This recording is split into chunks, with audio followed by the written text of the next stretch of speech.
Voilà, j'espère que la séance du séminaire sera quand même correcte. Je voudrais entamer cette deuxième séance en, en- en vous redisant ce que je dis très souvent,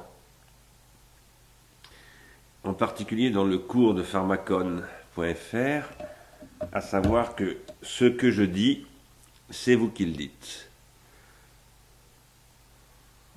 Pour moi, cette affirmation, ce que je dis, c'est vous qui le dites, cet énoncé, c'est un énoncé très important parce que, à mes yeux, il constitue le cadre d'intelligibilité, premièrement, de la théorie de l'anamnèse, que l'on trouve formulée dans Ménon, et qui est à la base de toute la philosophie de Platon et donc de toute la philosophie. Et deuxièmement, du point de vue phénoménologique, du point de vue husserlien, et de ce qu'on appelle la théorie du sujet transcendantal chez Husserl, et la théorie de l'intentionnalité. En disant cela, d'ailleurs, en disant que cet énoncé, pour moi, est très important, parce qu'il rend intelligible la théorie de l'anamnèse de Platon et la théorie phénoménologique de l'intentionnalité, ça ne veut pas dire que je partage moi-même ces points de vue, que je suis moi-même phénoménologue ou un tenant de la théorie platonicienne de l'anamnèse. Mais ça veut dire en revanche que je reconnais ces questions, l'anamnèse et, disons, le sujet transcendantal tel que le formule Husserl dans la théorie de l'intentionnalité, comme les chemins incontournables de la pensée par lesquels il est nécessaire de repasser inévitablement pour penser aujourd'hui. Voilà, donc je crois qu'aujourd'hui, si on ne repasse pas par la question de l'anamnèse que pose Socrate et la question du sujet transcendantal de Husserl, eh bien on n'arrive pas à accrocher les questions philosophiques de notre époque. Autrement dit, on n'arrive pas à s'inscrire dans ce circuit de transindividuation ou ce processus de transindividuation qu'est la philosophie.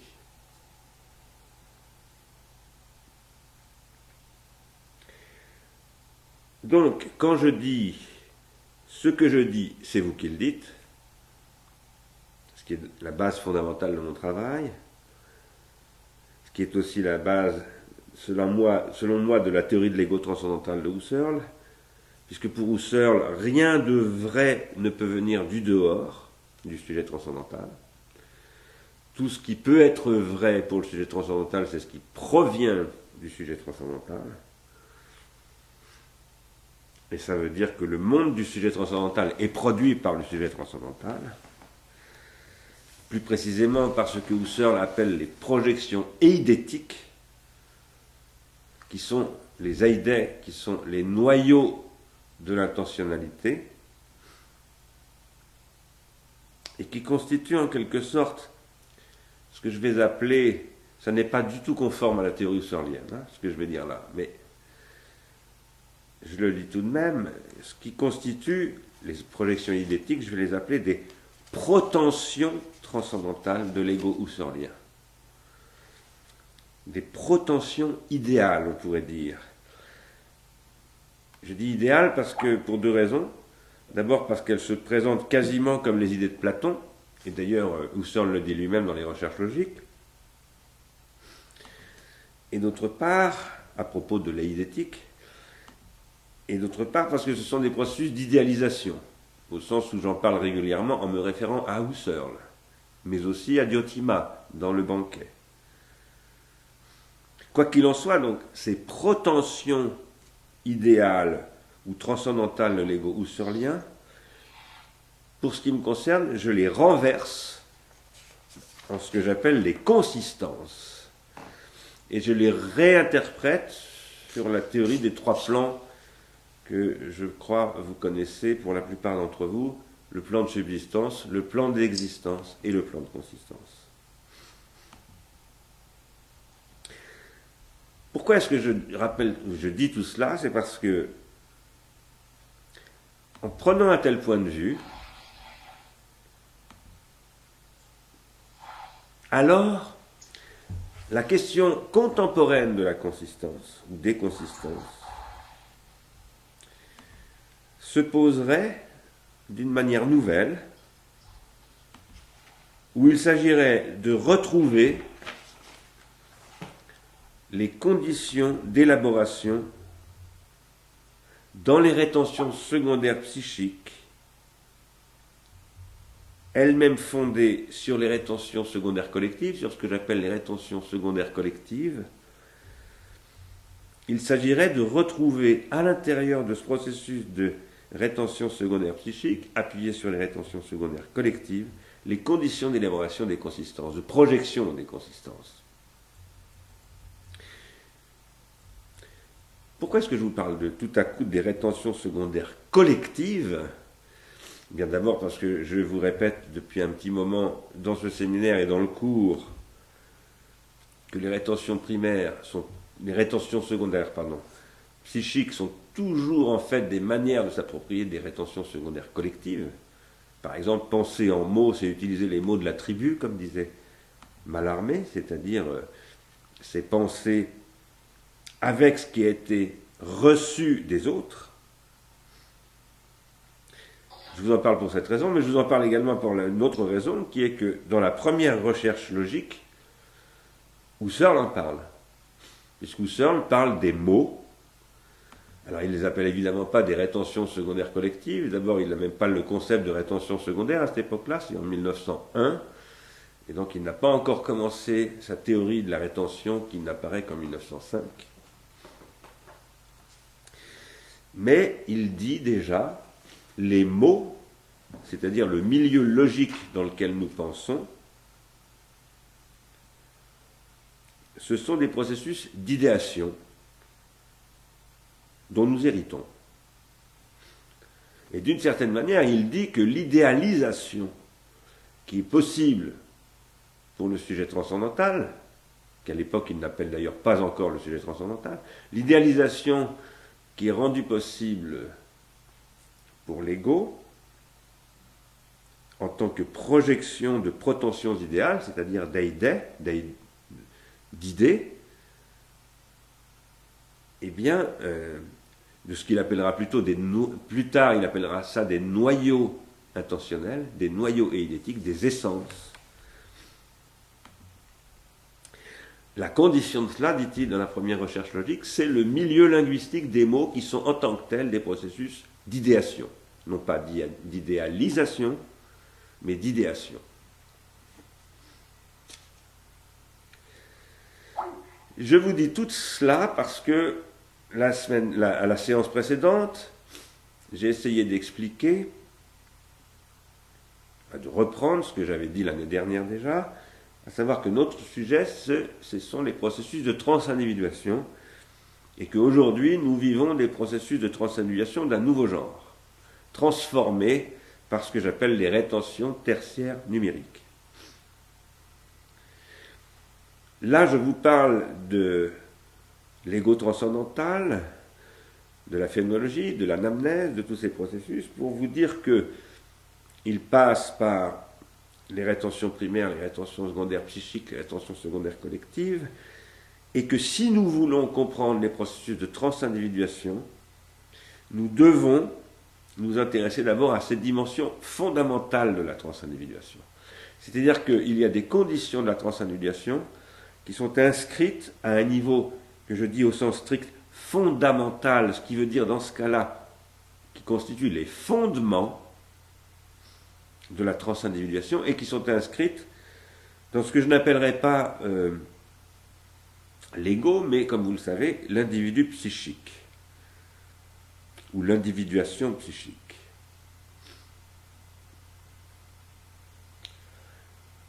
Alors, comme à mon habitude, dans ce séminaire, comme cela m'arrive régulièrement, je vais vous faire un dessin. Et ce dessin, comme vous le savez bien, c'est toujours le même, c'est la spirale. Donc je vais à nouveau vous dessiner des spirales. Je ne sais pas si on voit bien. Est-ce qu'on voit bien le tableau là? Non, ouais. J'espère qu'on le voit bien. Vous connaissez mes spirales. Voilà une spirale.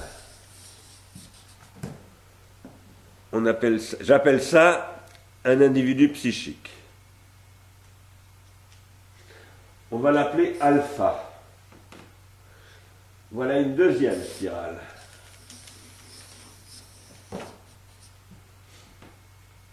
C'est un autre individu psychique. On va l'appeler bêta. On va dire par exemple bêta c'est Bernard, alpha c'est Anaïs.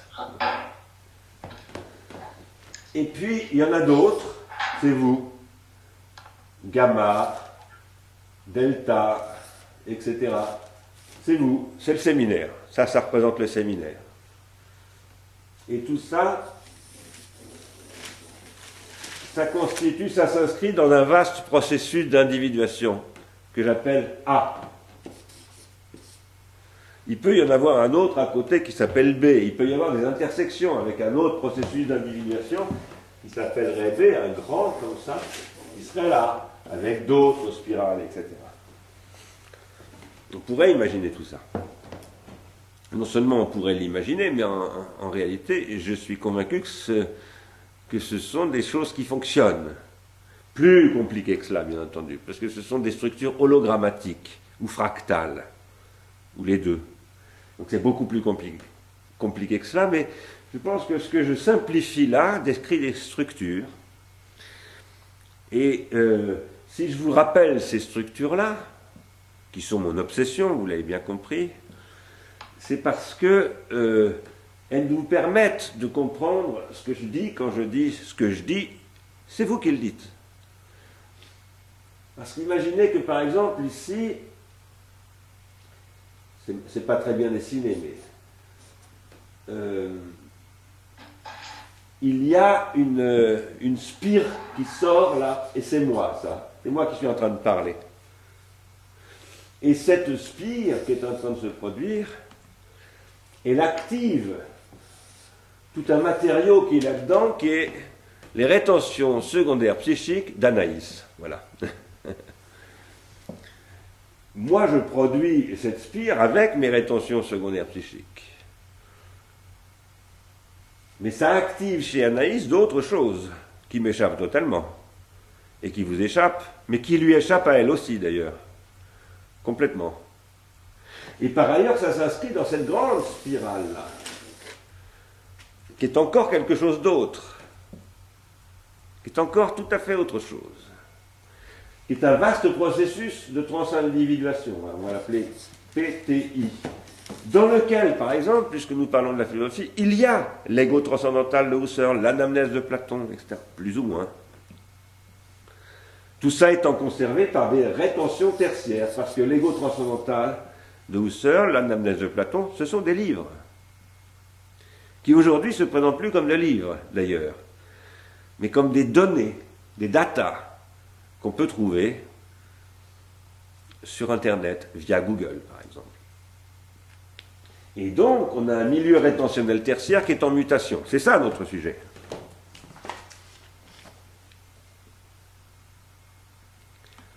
Alors, c'est ça que nous essayons de comprendre. Nous essayons de comprendre comment s'articule. Là, il y a un processus de co-individuation multiple, un espace dialogique. Nous sommes dans une espèce d'espace dialogique qui est lui-même inscrit dans un processus de transindividuation. Et nous essayons de comprendre comment fonctionne ce truc-là. Nous-mêmes, nous fonctionnons comme ça, en ce moment même. Dans ce séminaire de cette année, ce que je vais tenter de vous montrer, c'est qu'analyser cela suppose de passer par ce que j'ai appelé, il y a 2 semaines, enfin au dernier séminaire, il y a 3 semaines, une position post-darwinienne. Alors qu'est-ce que vient faire Darwin là-dedans ? Eh bien, Darwin a tout à faire là-dedans, puisque, vous le savez bien, pour Husserl, La question de l'anamnèse, c'est la question du vivant. Vous avez bien lu Phèdre, vous avez bien vu que Socrate dit, mais le livre là, enfin il fait dire à Thammus, le livre est mort, c'est pas du vivant ça. La vraie mémoire est vivante, elle est anamnésique. Et puis vous le savez bien également, Husserl parle du présent vivant. C'est-à-dire que l'expérience, pour Husserl, phénoménologique,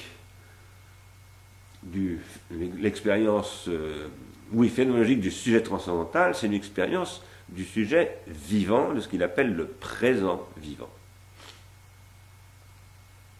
Le vivant, pour nous, qui sommes en principe des êtres rationnels, enfin les philosophes normalement tiennent compte de la transindividuation scientifique, pour nous le vivant c'est Darwin. On n'est pas forcément complètement d'accord avec Darwin, on peut se poser des questions sur Darwin, beaucoup de darwiniens même se posent des questions sur jusqu'où on peut être complètement darwinien, mais en tout cas le vivant c'est Darwin. Eh bien moi je vous dis non. Si on veut penser ces questions-là, on ne peut pas se contenter de Darwin. Il faut aller au-delà de Darwin. Parce que la rétention tertiaire, ce n'est pas du vivant. C'est de l'inorganique organisé.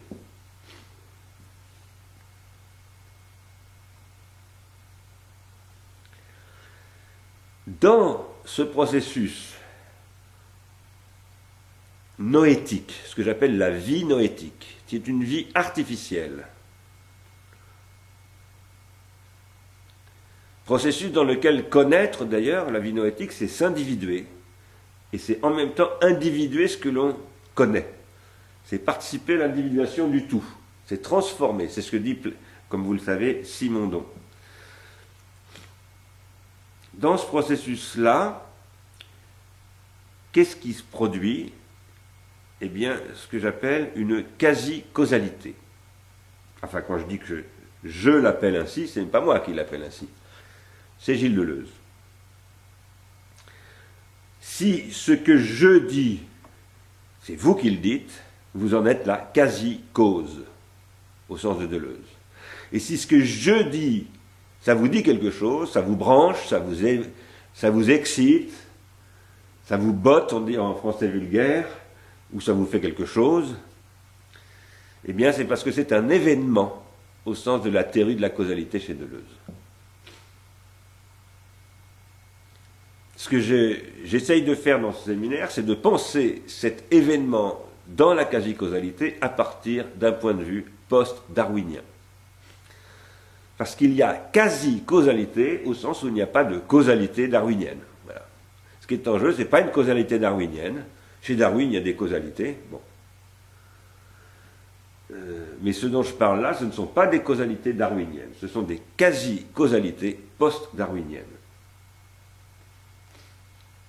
Et c'est ainsi parce que les rétentions secondaires, qu'elles soient psychiques ou collectives, sont supportées par des rétentions tertiaires. Ces rétentions tertiaires,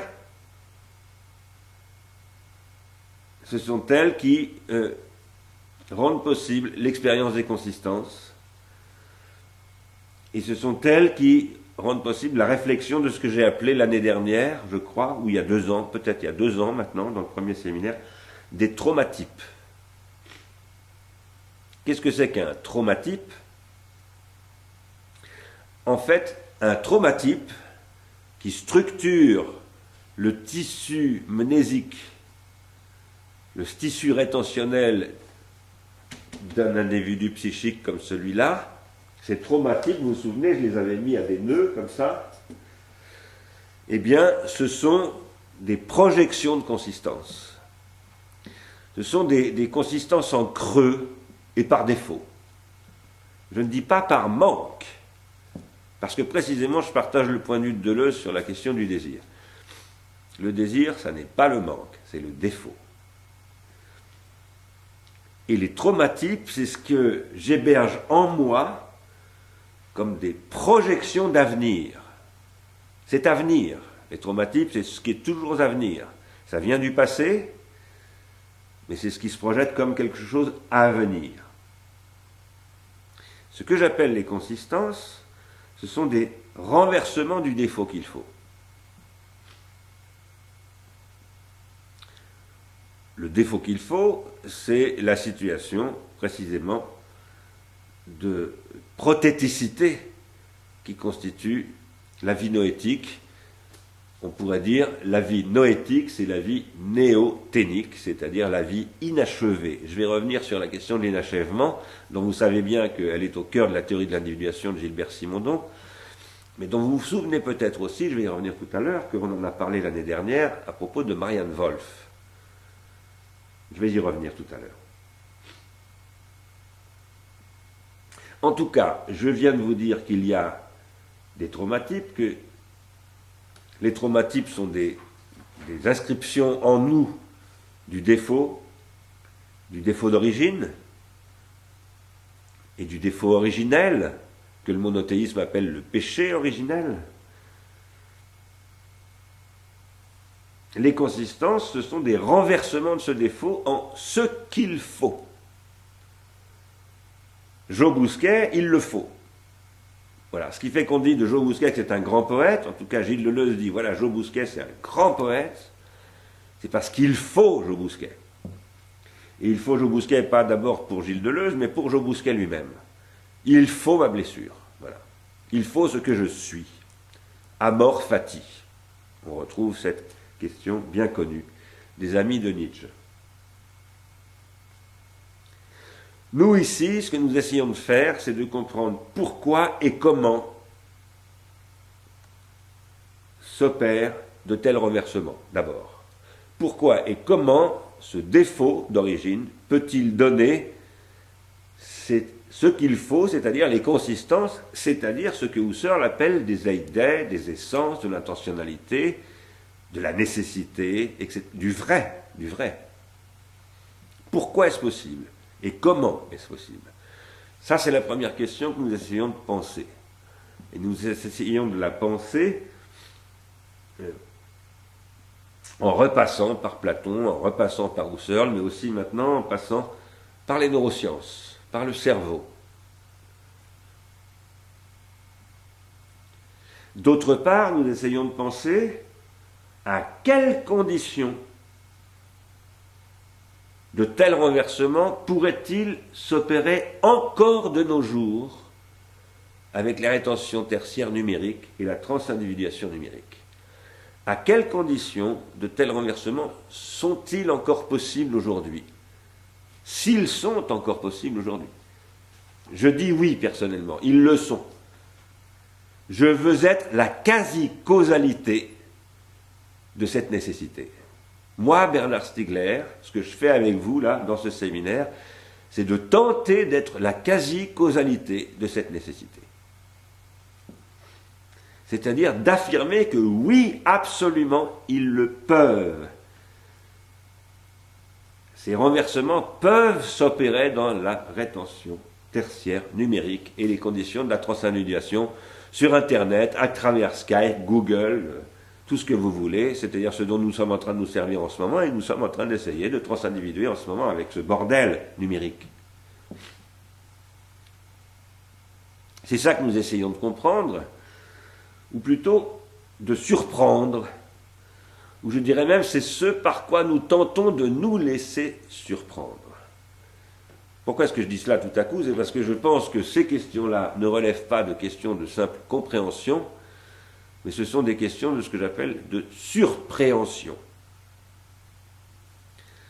Il faut qu'il y ait de la surpréhension, c'est-à-dire de la surprise, et non pas simplement de la compréhension. Et ça renvoie, et c'est une manière là de parler, de dire un mot à Paolo, ça renvoie à des questions de mystagogie. Et je vais préciser dans un instant de quoi je veux parler à propos de mystagogie.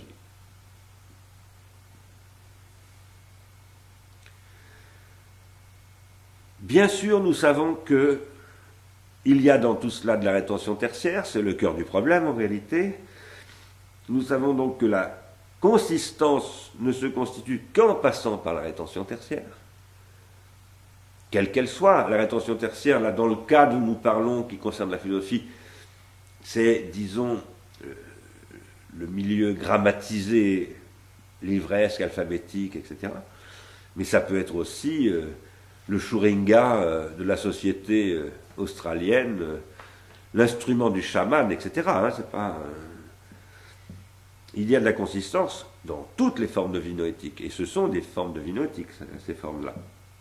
Quoi qu'il en soit, tout ça passe par des rétentions tertiaires, et nous savons, nous en avons souvent parlé maintenant, que la rétention tertiaire, c'est ce qui produit de l'individuation et de la désindividuation. Donc nous nous demandons, face au pharmacone numérique, qui peut produire de l'individuation et de la désindividuation, et qui, à mon avis, produit beaucoup de désindividuation aujourd'hui, comment produire plutôt de la consistance que du néant? Comment faire qu'il y ait, que ça consiste plutôt que ça ne s'anéantisse?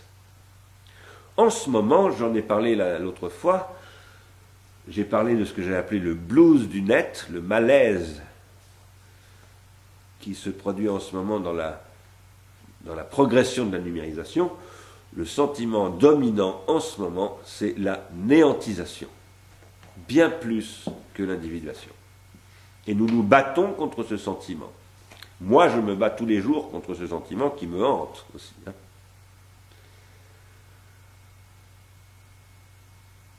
Alors, quoi qu'il en soit, pour revenir à la spirale, qui fait que ce que je dis, c'est vous qui le dites,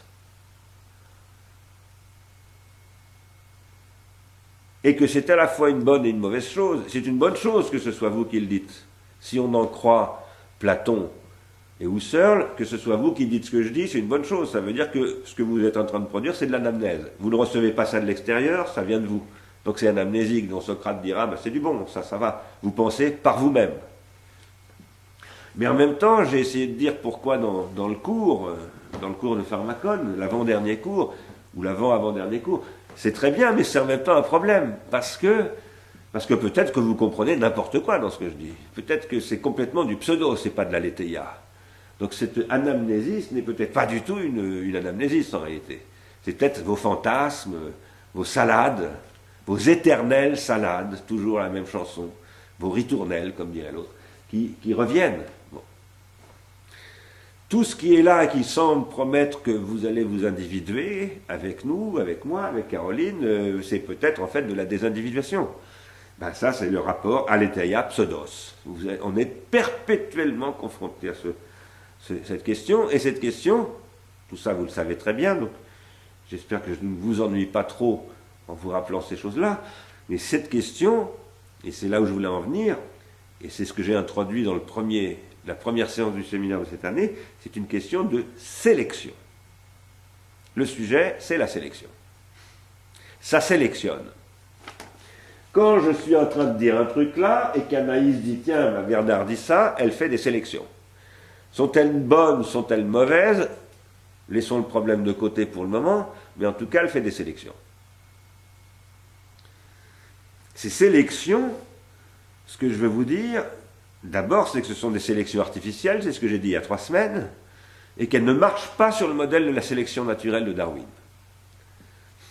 J'espère que nous aurons le temps de lire un petit peu la descendance de l'homme, The Descent of Man, de Darwin. Je ne suis pas sûr qu'on aura le temps, parce que j'ai beaucoup de choses à dire, mais en tout cas, dans The Descent of Man, chez Darwin, je vous recommande de le lire, en tout cas, je vous recommande vraiment de lire ce texte, si vous ne l'avez pas lu.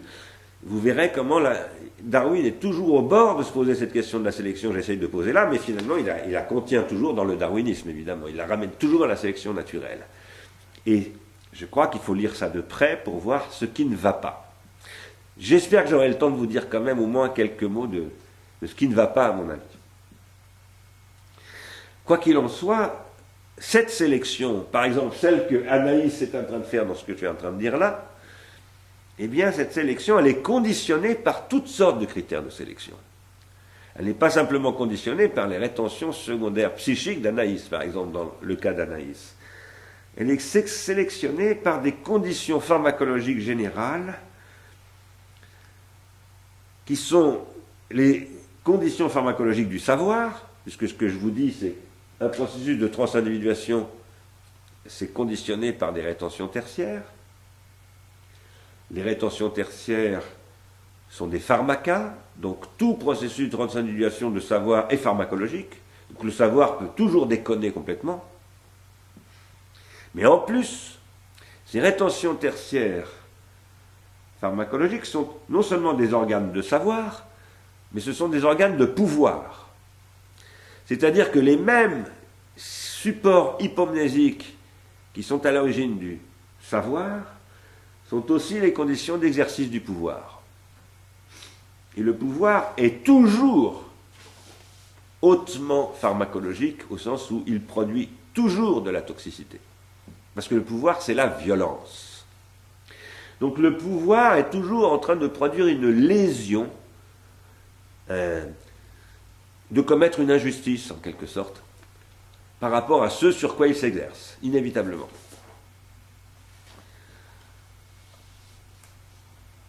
Pour dire les choses plus précisément, et je ne vais pas faire une liste exhaustive, mais je vais vous donner quelques indications, la sélection noétique et psychique qui se produit quand vous écoutez quelqu'un comme moi en train de parler, par exemple, et qui est produite par vos propres critères de sélection qui sont liés à vos rétentions secondaires psychiques, est conditionnée par d'autres critériologies de sélection. Elles sont formées, ces critériologies, d'abord par les spécificités des rétentions tertiaires. Une rétention tertiaire a une manière de sélectionner. Avant tout, par exemple, ce qui distingue, prenons un exemple un peu grossier et peut-être trop simple, mais disons une écriture alphabétique d'une écriture cunéiforme, c'est que ça ne sélectionne pas du tout de la même manière. Ou par exemple, l'écriture hébraïque, l'écriture de l'hébreu et l'écriture des Grecs, ça se ressemble beaucoup, hein. Ça se ressemble beaucoup. Mais ça n'est pas la même chose, ça ne sélectionne pas de la même manière. Et vous le savez très bien, par exemple, l'écriture hébraïque ne sélectionne pas les voyelles, ce qui n'est pas rien. C'est une toute autre manière de sélectionner. Ça a des effets extrêmement importants dans la manière dont la Bible est perçue et lue, évidemment, par les Hébreux. La Bible en hébreu et la Bible traduite en grec, c'est pas la même Bible du tout. Et c'est pas simplement parce qu'il y a une traduction d'une autre langue, c'est parce que c'est pas le même alphabet. Et vous savez à quel point la lettre est capitale dans le judaïsme, y compris à travers la Kabbale, etc. Bon, je n'en parlerai pas. Bon. Si je comparais maintenant l'écriture alphabétique avec la vidéo, je ne sais pas quoi, vous comprenez bien que j'aurai encore beaucoup d'autres exemples. Vous voyez bien que chaque appareil de rétention tertiaire est un filtre qui sélectionne d'une manière particulière. Et comme vous le savez, parce qu'on en a beaucoup parlé, ces processus de sélection rétentionnelle tertiaire modifient la manière dont vous agencez vos rétentions primaires et vos rétentions secondaires.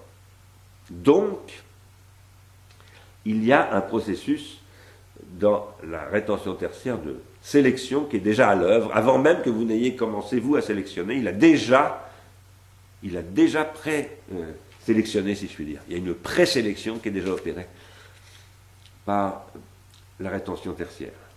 D'autre part, il y a d'autres critères de sélection qui vous sont apportés sans même que vous n'en ayez conscience par les règles qui régissent les appareils sociaux de socialisation des rétentions tertiaires. Par exemple, les écoles, les universités, les familles qui vous ont introduit la rétention tertiaire en question dans le cerveau.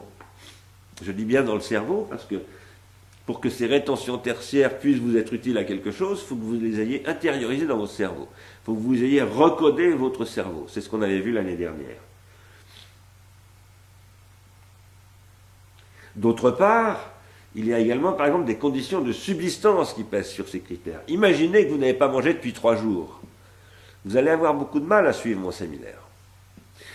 Ou bien imaginez que vous avez une indigestion. Comme vous dirait Nietzsche, vous pensez surtout avec vos boyaux. Et ça vous donne une humeur, une Stimmung. Vous avez un corps, et votre corps, lui aussi, il produit des molécules, il produit des toxines, il produit toutes sortes de choses, il produit de l'adrénaline. Moi, c'est ce que je disais à Caroline, je marche beaucoup à l'adrénaline, par exemple. Tout ça, ça a des effets, et ça crée des critères, ça crée des états particuliers. Si je vous en parle, c'est parce qu'en dessous de cela, il y a des rapports de force socio-économiques. Il y en a qui mangent et d'autres qui ne mangent pas. Il y en a qui mangent trop, il y en a qui ne mangent pas assez. Il y en a qui mangent bien, il y en a qui mangent mal. Etc., etc. Et si je vous dis tout cela, c'est parce que tout cela, je le réinscris dans l'idéologie allemande de Marx et Engels. Tout ce que je suis en train de vous dire, ça doit être interprété à partir de ce que disent Marx et Engels au début de l'idéologie allemande. À savoir que la forme de vie dans laquelle nous vivons, c'est une forme de vie technique, et dans cette forme de vie technique, il y a des instruments qui sont des organes de pouvoir qui créent des rapports de force entre des gens. Donc ce que nous faisons quand nous produisons des processus de transindividuation, c'est que nous exerçons ces rapports de force, consciemment ou pas. Moi, j'essaye de les conscientiser au maximum, parce que pour moi, la philosophie, c'est d'abord de la politique. Par ailleurs, il y a dans tout cela la biologie. La biologie en tant qu'elle exerce des effets, par exemple, sur le cerveau. Il y a des conditions de fonctionnement biologique de mon cerveau qui font que, il y a des critères biologiques qui font que, par exemple, je ne pourrais pas faire ce séminaire plus de 12 heures d'affilée, et vous non plus. Au bout d'un certain temps, nous nous endormirions, nous craquerions, nous n'y arriverions plus. Donc nous sommes contraints par des espèces de fenêtres de faisabilité qui sont aussi des critères biologiques. Si je vous en parle, d'abord c'est parce que la biologie, j'en parle de plus en plus, mais c'est aussi parce que je voudrais faire une petite précision sur Jacques Derrida. Jacques Derrida, c'est celui qui m'a introduit un peu dans la question rétentionnelle. Si vous avez en tête la grammatologie de Jacques Derrida, vous vous souvenez forcément que lorsque Derrida dit « je pense la trace », j'essaye de penser la trace, à un moment donné, ça doit être vers la page 70 de la grammatologie, il dit « la trace c'est la rétention, et la rétention c'est le vivant ». Il dit, la trace dont je vous parle, c'est le vivant. Le vivant, c'est de la rétention. C'est avant tout de la mémoire. Et par ailleurs, Derrida dit à peu près, j'ai oublié de prendre le livre, donc je ne peux pas vous dire à quelle page, mais je pourrais vous le dire si vous voulez. Il dit à ce moment-là, quand il dit, je parle de l'architrace. Et l'architrace, c'est ce qui englobe tous les processus rétentionnels de tout type d'être vivant ou pas vivant, mais produits par l'être vivant qu'on appelle l'homme, disons. Et Derrida, à partir de là, dit on doit poser la question de la trace à partir de la question du vivant. On doit envisager l'architrace comme quelque chose qui dépasse toute détermination anthropologique en particulier. C'est-à-dire qu'on ne doit pas penser la trace à partir de l'homme en tant qu'il est producteur de traces, mais à partir du vivant en tant qu'il rend possible l'homme producteur de traces. Je vous en parle parce que je m'inscris en faux par rapport à cette proposition. Je m'inscris en faux pour 3 raisons. La première raison, c'est que penser ainsi, c'est oublier ce que dit Heidegger. Heidegger, dont pourtant Derrida part, en tout cas en particulier de la grammatologie. De la grammatologie, c'est surtout un dialogue avec Heidegger. La voix et le phénomène, c'est un dialogue avec Husserl, mais la grammatologie, c'est un dialogue avec Heidegger, et qui va devenir l'interlocuteur permanent de Derrida jusqu'à sa mort. Or, que dit Heidegger dans Ein und Zeit ? Heidegger dit on doit partir de là où l'on est. On ne peut pas accéder à notre origine sans repartir de là où on est. C'est ce que dans le cours Pharmakon, j'appelle la situation du saumon. Nous sommes des saumons, nous voulons remonter aux sources, mais pour remonter aux sources, il faut partir de là où nous sommes, en pleine mer. Là où nous sommes, c'est la rétention tertiaire artificielle. Pour pouvoir, par exemple, accéder au concept de la trace biologique que Derrida convoque pour dire l'archi-écriture, ça n'est pas simplement l'écriture, par exemple, au sens technique, c'est l'architrace, et l'architrace, c'est la rétention sous toutes ses formes, et ça renvoie au vivant. Pour pouvoir penser le vivant comme Derrida le pense, il faut être passé par l'écriture. Le concept de vivant que Derrida utilise est un concept archi-élaboré, qu'il hérite grosso modo non seulement de Darwin, mais de la biologie moléculaire, puisque d'ailleurs il se réfère directement à la biologie moléculaire. Quand il parle du concept de gramme, il dit le concept de gramme renvoie au concept de programme, et le concept de programme renvoie à la biologie moléculaire. Et il cite la logique du vivant de François Jacob. Donc le concept de vivant qu'il a est un concept hautement artificiel, hautement artificialisé. Il n'a pas du tout un accès au vivant direct, bien entendu. C'est pour ça que je pense que cette démarche consiste à dire l'archi-écriture, c'est ce qui n'intègre absolument, ne s'enferme absolument pas dans l'anthropologique, etc. C'est pas du tout intéressant. C'est pas du tout comme ça qu'il faut poser les problèmes.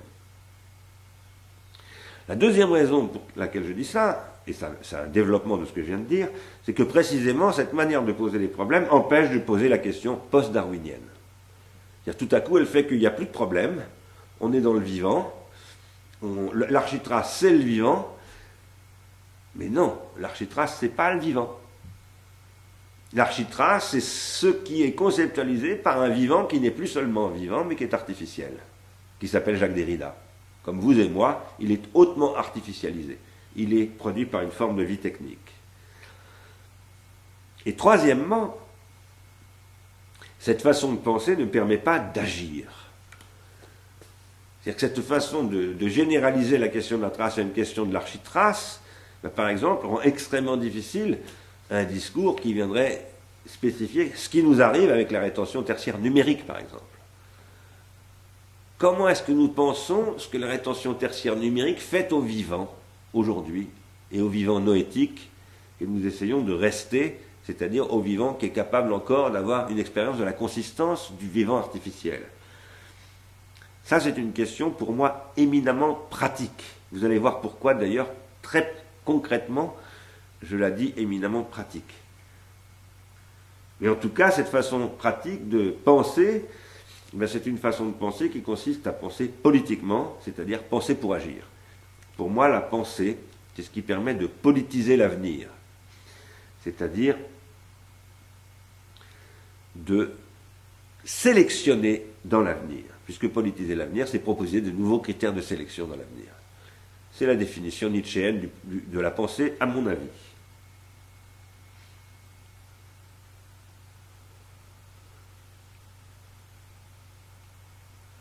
Alors, ce dont je vous parle, c'est donc la sélection artificielle.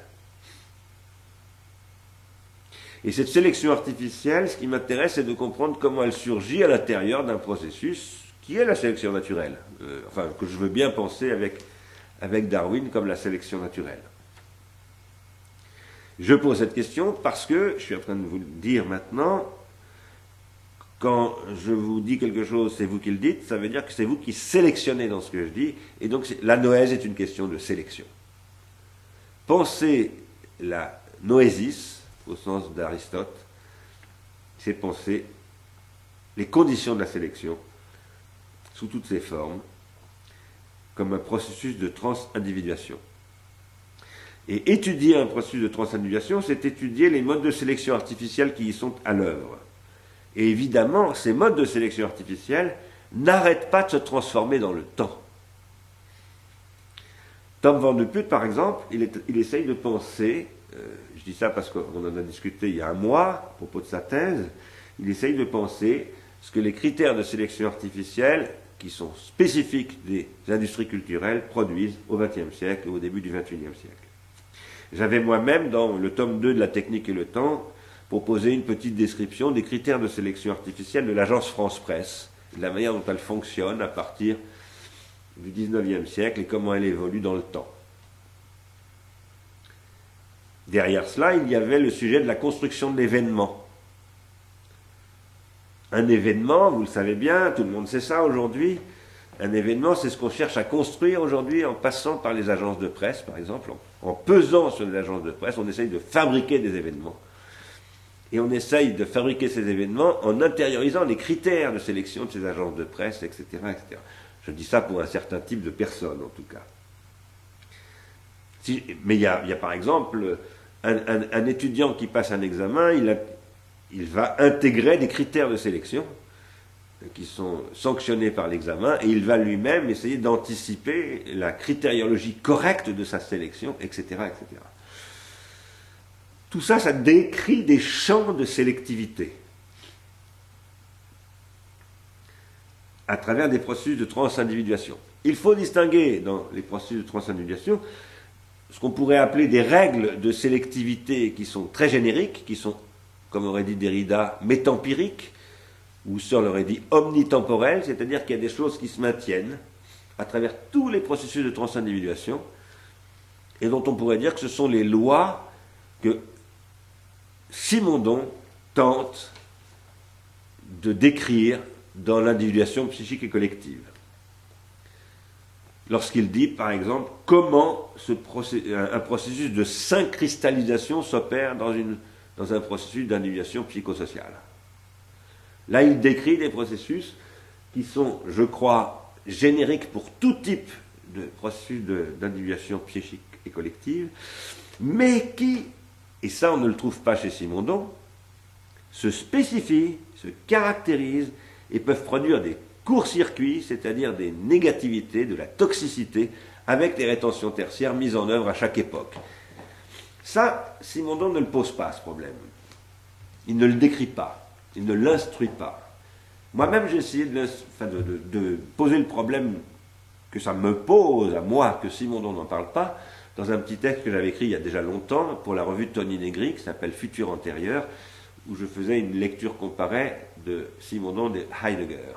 Et où j'essayais de dire que chez Simondon, il n'y a pas de déchéance du Dasein, il n'y a pas de Verfallen. Et que d'une certaine manière, il y avait une espèce de positivité fondamentale dans le point de vue simondonien, à laquelle il manquait précisément une question pharmacologique, c'est-à-dire la question de la désindividuation. C'est paradoxal que je dise cela, puisque je l'ai souvent dit et écrit, le concept de désindividuation, je l'ai forgé à partir de Simondon lui-même, qui ne parle pas d'ailleurs de désindividuation, mais comme vous le savez, de perte d'individuation. Donc c'est chez Simondon que j'ai trouvé cette question de la perte d'individuation. Donc c'est bien lui qui la pose, il la pose à propos du prolétariat, à propos de la prolétarisation du travailleur, donc en lisant Marx. Il la pose là, et il la pose pour interpréter l'espèce de divorce qu'il y a entre la culture et la technique, le malaise produit par la technicisation du XIXe siècle, comme il le décrit très bien dans Du mode d'existence des objets techniques, mais en même temps il n'en fait pas une structure fondamentale de l'individuation psychique et collective. Et à mon avis, ça manque gravement. Quoi qu'il en soit,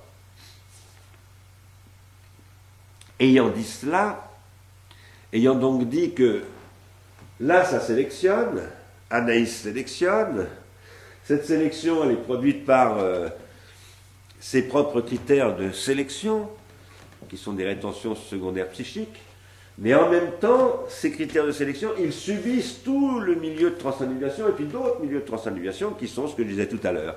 La nature de la rétention tertiaire elle-même, les milieux institutionnels à l'intérieur desquels ces rapports de sélection se produisent, les problèmes de subsistance, les rapports de force socio-économiques, enfin tout ce que j'indiquais tout à l'heure. Et que je ne vais pas décrire ici, il faudrait le faire, j'espère qu'un jour nous le ferons, mais là, ça n'est pas le moment.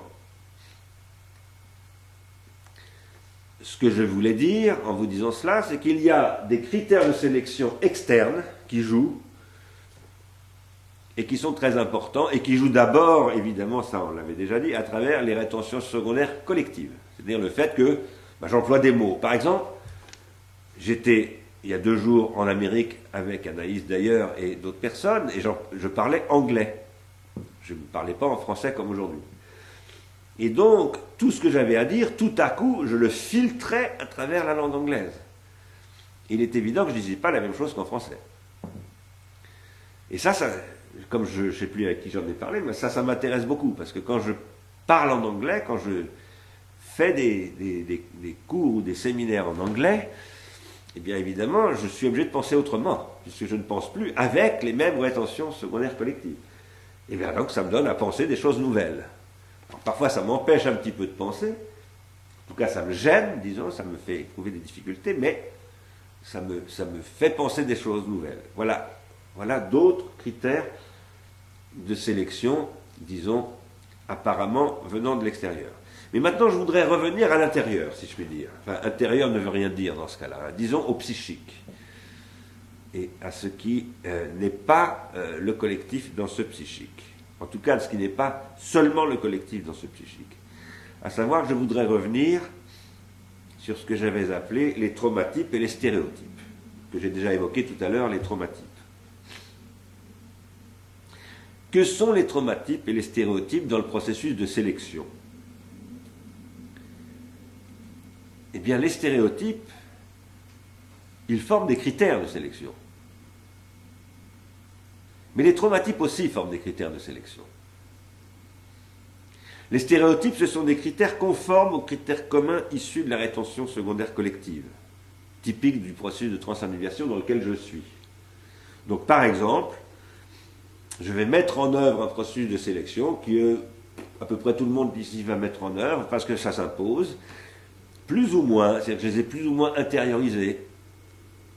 Par exemple, dans les personnes là qui suivent ce séminaire, je sais qu'il y a des gens qui sont plus du côté de Nietzsche, d'autres qui sont plus du côté de Husserl, d'autres qui sont encore tout à fait ailleurs, de Deleuze ou je ne sais qui, et puis d'autres qui mélangent un petit peu tout cela. Ils ont des critères, voilà, qui sont des stéréotypies, mais ils ne sont pas tous les mêmes pour autant. Nous avons des critères stéréotypiques, et puis par ailleurs, nous construisons nos propres stéréotypies, c'est-à-dire qu'à un moment donné, nous avons une idée de nous-mêmes, où nous mettons toujours en route les mêmes mécanismes de sélection, etc., où nous essayons de défendre quelque chose qui n'existe pas, et que certains appellent à tort notre identité. Notre même, notre revenir au même, notre capacité à redevenir, à être les mêmes, et dont nous avons besoin, bien évidemment, d'une manière ou d'une autre. Ça produit certains critères, certaines façons de sélectionner. Mais il y a aussi les traumatypes, qui sont d'autres critères de sélection. Et ces critères de sélection traumatypiques, ils sont sourds. Au sens où en français, quelque chose est dit sourd quand on... ça veut dire dissimulé. Ça veut dire enfoui. Très profondément enfoui. En fait, ces critères-là, ce sont des critères négatifs qui produisent des sélections négatives. À savoir que ce sont des critères qui sont contenus par des refoulements. Ils sont issus de processus de refoulement. Et ce que je soutiens là, pour être très clair et très honnête avec vous, ce que je suis en train de vous dire là, je vous le dis, alors là, vraiment comme un funambule sur un fil, hein, et il n'y a pas de filet en dessous. C'est-à-dire que je suis vraiment dans ce qu'on appelle un séminaire. Je ne suis pas en train de vous faire un cours, je suis en train de me risquer sur une voie, voilà, où je suis sans filet. Je me dis, je vais peut-être tomber. Je ne suis pas du tout sûr de moi, là, de ce que je suis en train de vous dire. C'est très compliqué à penser, ce dont je parle là. Mais il faut le penser. Et j'essaye de le penser. Et ce que je vous dis, en prenant beaucoup de risques, c'est qu'il y a cette double critériologie qui joue en permanence. Par exemple, dans Janaïs, là, il y a deux niveaux qui retiennent. Un qu'elle est capable de conscientiser, si je lui demande, explique-moi, etc., elle va être capable de conscientiser un certain nombre de choses. Et puis un autre qu'elle n'est pas du tout capable de conscientiser. Et qu'on aura envie de rapporter à l'inconscient, d'ailleurs. Est-ce qu'il faut le rapporter à l'inconscient? Est-ce qu'il faut se précipiter à dire « Ah ben la stéréotypie, c'est la conscience, et la traumatypie, c'est l'inconscient », j'en suis pas sûr. Parce que Freud a montré que c'était très compliqué. Il n'y a pas... Ça sélectionne, je suis en train de vous parler du ça en réalité, ça sélectionne, et le ça, eh ben, ça ne se classe pas simplement soit du côté du conscient, soit du côté de l'inconscient. C'est très compliqué. Mais en tout cas, ce que ça dit, le ça, c'est que je ne choisis pas mes sélections. Ça sélectionne en moi, mais ce n'est pas moi qui choisis de sélectionner. Ça, vous l'avez bien compris depuis le début. Mais ce que vous n'avez peut-être pas vu, c'est à quel point c'est une question importante. Ce que j'appelle la rétention primaire, je vous dis depuis longtemps, depuis que vous me connaissez, c'est mon truc de base, c'est une sélection primaire. C'est ce que ne voit pas Husserl en 1905. Hein. C'est pour ça que je ne suis pas du tout un husserlien. Je dis, la rétention primaire, c'est une sélection primaire. Cette sélection primaire, elle se fait avec des critères. Ces critères, vous dis-je, ce sont mes critères. Mais ça ne veut pas dire que c'est vous qui choisissez. Ça ne veut pas dire que vous décidez de sélectionner comme ça. Ça sélectionne en vous, mais vous ne savez pas du tout quels sont les critères qui sélectionnent. Vous ne le savez pas, mais si vous voulez anamnésiquement sélectionner, peut-être que vous voudriez essayer de le savoir. En tout cas, sur un certain régime de discours. La philosophie, il n'y a aucun doute qu'elle voudrait chercher à savoir quels sont ses critères. Ce que cherche à faire la philosophie, c'est à expliciter ces critères. Peut-être qu'une approche pharmacologique de la philosophie consisterait à dire que, premièrement, il est légitime que la philosophie cherche à expliciter les critères, et deuxièmement, il est raisonnable que la philosophie accepte qu'elle n'arrive jamais à les expliciter. Jamais en totalité. Parce qu'il y a de la différence avec un A, et que cette différence avec un A, qui est ce que Gilbert Simondon appelle un processus d'individuation, qui fait que dès que je connais ce que j'individue, l'ayant individué en le connaissant, il est devenu inconnu, et donc je ne peux jamais le connaître. Peut-être qu'il faudrait que nous commencions à accepter de faire une philosophie de ce que j'appelle l'ombre et la lumière, et pas simplement une philosophie des lumières. C'est-à-dire que nous acceptions de faire une philosophie pharmacologique qui consiste à ouvrir de nouveaux champs d'ombre, de mystère, d'inconnu, et donc une philosophie du devenir, et non pas une philosophie de l'être, car c'est de ça que je suis en train de vous parler. Une philosophie de l'événement, et non pas une philosophie de l'essence. Beaucoup de gens ont tourné autour de ça depuis 50 ans, Deleuze le premier, Badiou aussi, d'une certaine manière. À mon avis, Badiou s'est totalement planté. Je pense que Deleuze, par contre, nous apporte beaucoup de choses. Alors,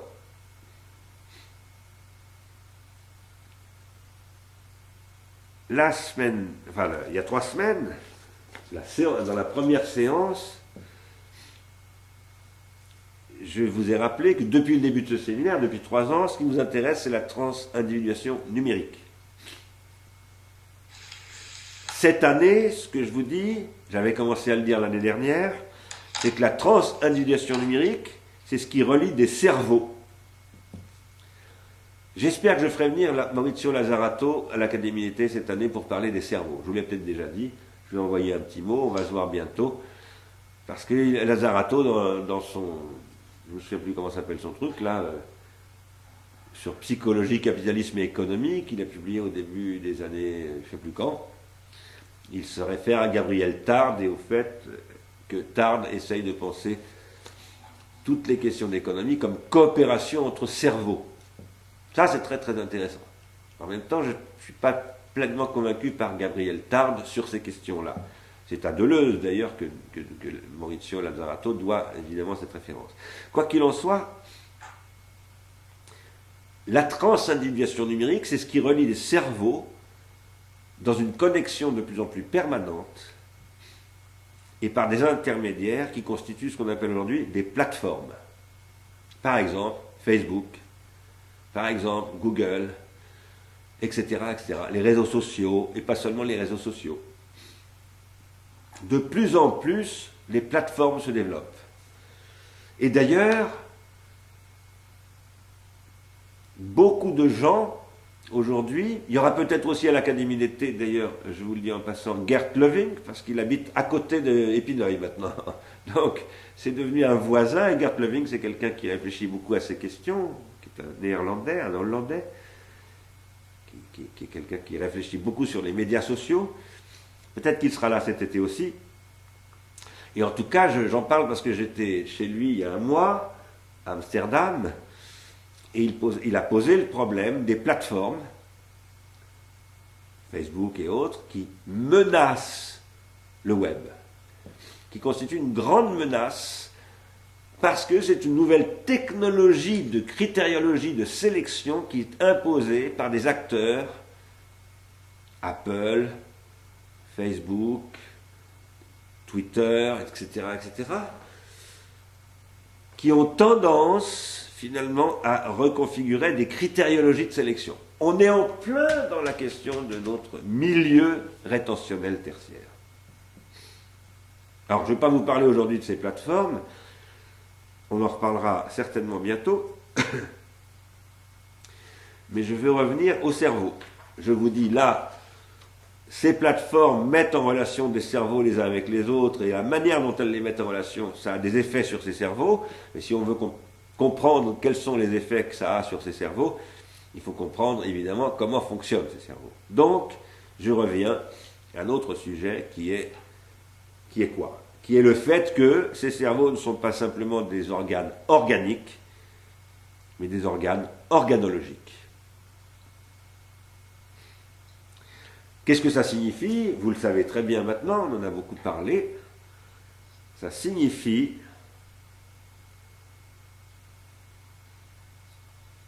que les cerveaux que nous sommes, les cerveaux noétiques que nous sommes, sont réorganisés par l'organologie.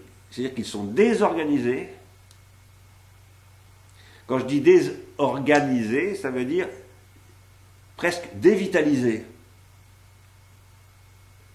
Ils ne sont plus régis par les lois de la biologie simplement, ils sont recodés. Ils sont recodés, c'est ce qu'on avait vu l'année dernière avec Marianne Wolf, et c'est ce que j'avais proposé l'année dernière de vous montrer en lisant Nicolas Carr, mais on n'avait pas eu le temps de le faire. Entre-temps, j'ai écrit un livre, Pharmacologie du Front National, où j'ai poursuivi ce séminaire en quelque sorte, j'ai continué à développer ce que je n'avais pas eu le temps de développer dans ce séminaire, autour de Nicolas Carr. Et j'ai essayé de montrer dans ce livre, ce que je vais vous résumer en quelques phrases maintenant, à savoir que Nicolas Carr n'a pas compris la question de la sélection artificielle. Et que c'est le problème de son livre. C'est un livre vraiment intéressant, surtout dans la première partie, mais vraiment décevant, surtout dans la deuxième partie. Pourquoi? Parce qu'il ne comprend pas que la mémoire noétique, celle qui lui donne accès à ce qu'il appelle la lecture profonde, ou la deep attention, eh bien c'est une mémoire technique. Ce n'est pas une mémoire biologique. C'est lui-même qui le dit, je vous l'avais dit l'année dernière, il se réfère à Walter Hong, à Eric Havelock, à Marianne Wolf, c'est d'ailleurs pour ça, grâce à lui, que j'ai lu Marianne Wolf, donc je suis très reconnaissant d'avoir écrit ce livre. Mais il se réfère à eux pour, dans la première partie, essayer d'expliquer, en s'appuyant sur les neurosciences, ce que c'est que la lecture profonde.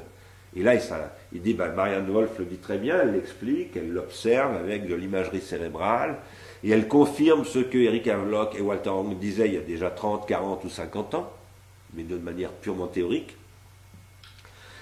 Sauf que quand il se met, lui, à parler de ce que lui fait la mémoire numérique sur son propre cerveau, ce que Google fait à son cerveau, ce que Facebook fait à son cerveau, etc., il dit, ça ne peut pas marcher parce que ça m'impose des modèles technologiques alors que ma mémoire est biologique.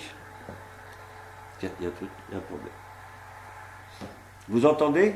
Ça va? Vous entendez bien? Oui? D'accord, parce qu'il y a eu un problème. Il dit, ma mémoire est biologique. Et donc, si ça ne va pas avec le numérique, c'est parce que c'est une mémoire technique. Mais c'est complètement idiot de dire ça. Il a montré exactement le contraire dans la première partie. Donc c'est complètement stupide. On a l'impression qu'il a tout oublié de la première partie pour mettre son discours au service de la condamnation de Google. Là, il y a un problème.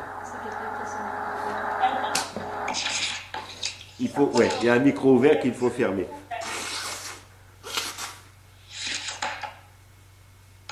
Ça va?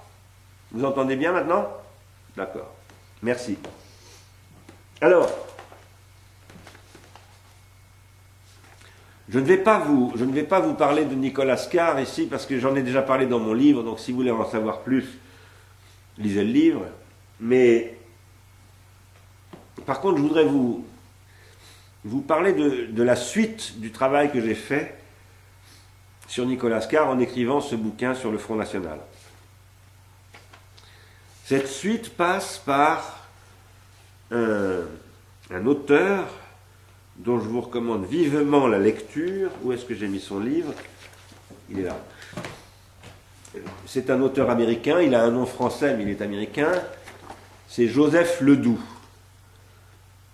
Joseph Ledoux est un neurologue, je crois qu'il est de New York. D'ailleurs, oui, il est de NYU.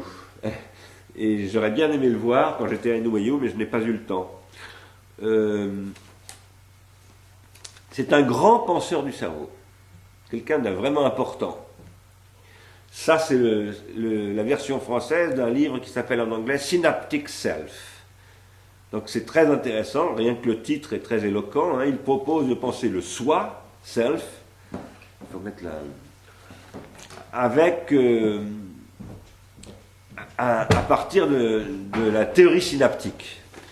C'est très audacieux, parce qu'il revendique vraiment le concept du soi au sens des philosophes, mais aussi évidemment, vous en doutez, au sens des biologistes, et en particulier au sens des immunologues, parce que la théorie du soi en biologie ça existe, ça s'appelle l'immunologie. Hein.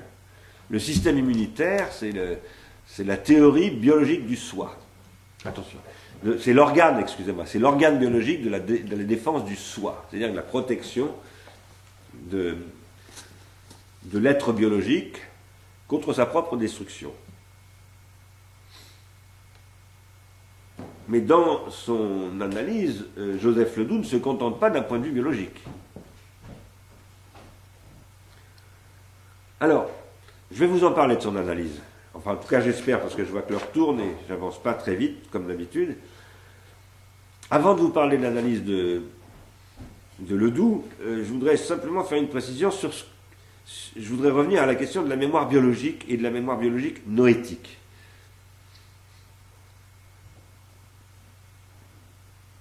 D'abord, je voudrais vous dire qu'il y a de la mémoire biologique qui n'est pas simplement biologique et qui n'est pas pour autant noétique non plus. Ce que je veux dire par là, c'est que il faut distinguer la mémoire biologique en général de la mémoire biologique nerveuse. Une cellule, quelle qu'elle soit, quel que soit le tissu vivant où vous prenez cette cellule, c'est une mémoire. Parce qu'une cellule, c'est structuré par l'ADN, par le DNA, comme on dit en anglais, par les séquences de nucléotides qui constituent le vivant. Et cela, c'est de la mémoire spécifique. Donc il y a dans le vivant cette mémoire-là qui structure n'importe quelle cellule vivante, quelle qu'elle soit. Deuxièmement, il y a de la mémoire, si je peux me permettre, mnésique, de la mémoire vivante mnésique, ou disons plus exactement nerveuse.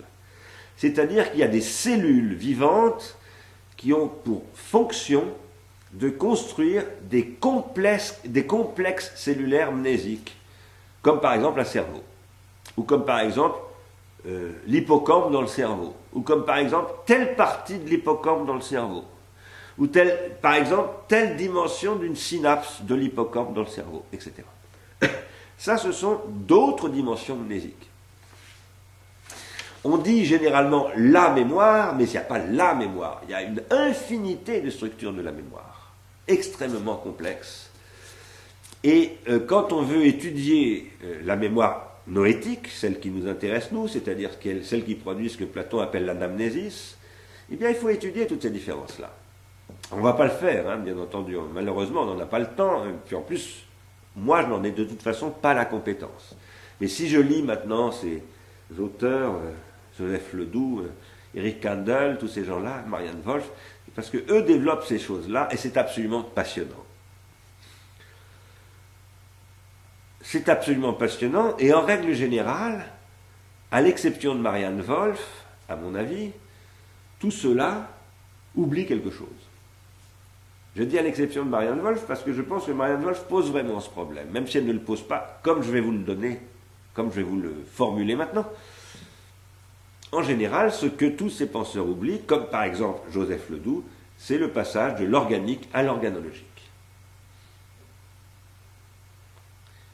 Nous disons, en nous appuyant sur Marianne Wolf, qu'il existe un système nerveux central noétique qui a une capacité d'intérioriser des organes artificiels dans son fonctionnement, de soumettre son fonctionnement organique à des fonctionnements inorganiques. Qu'est-ce que ça veut dire, ça? Alors on va voir tout à l'heure que Joseph Ledoux essaye de penser cela, et qu'il n'y arrive pas. On va voir tout à l'heure que Joseph Ledoux essaye de le penser parce qu'il essaye dans Synaptic Self, la traduction en français c'est Neurobiologie de la personnalité. C'est beaucoup moins intéressant comme titre que Synaptic Self, mais bon. Il essaye de penser les rapports entre ce qu'il appelle mémoire de travail et mémoire à long terme. Et l'analyse des rapports entre mémoire de travail et mémoire à long terme, chez lui, ça se traduit par une analyse des rapports entre le cortex préfrontal et l'hippocampe. L'hippocampe, je voulais vous imprimer, mais j'ai oublié de le faire, une représentation du cerveau. L'hippocampe, c'est une structure qui est à l'intérieur du cerveau, qui est extrêmement importante. Et donc, il essaye de montrer comment fonctionne et comment il y a des cellules et des circuits et des émissions neurochimiques et neuroélectriques qui sont produites entre le cortex préfrontal et l'hippocampe d'un côté et le cortex préfrontal et les zones subcorticales de l'autre. Bon, je ne vais pas rentrer dans ces détails-là. Si ça vous intéresse, lisez son livre. C'est extrêmement précis et documenté. Et ce que je crois, si je vais vous en parler tout à l'heure, c'est que Joseph Ledoux, en s'intéressant à ces questions, il décrit les bases neuronales du rapport... Ah, qu'est-ce que tu as fait? Voilà. Il décrit les bases neuronales du rapport entre rétention primaire et rétention secondaire. Je vous dis qu'il fait cela, mais je vous dis qu'il le fait et en même temps je vous dis qu'il n'arrive pas à le faire. Enfin, je vais essayer de vous montrer tout à l'heure qu'il... Alors, avant de développer ce point...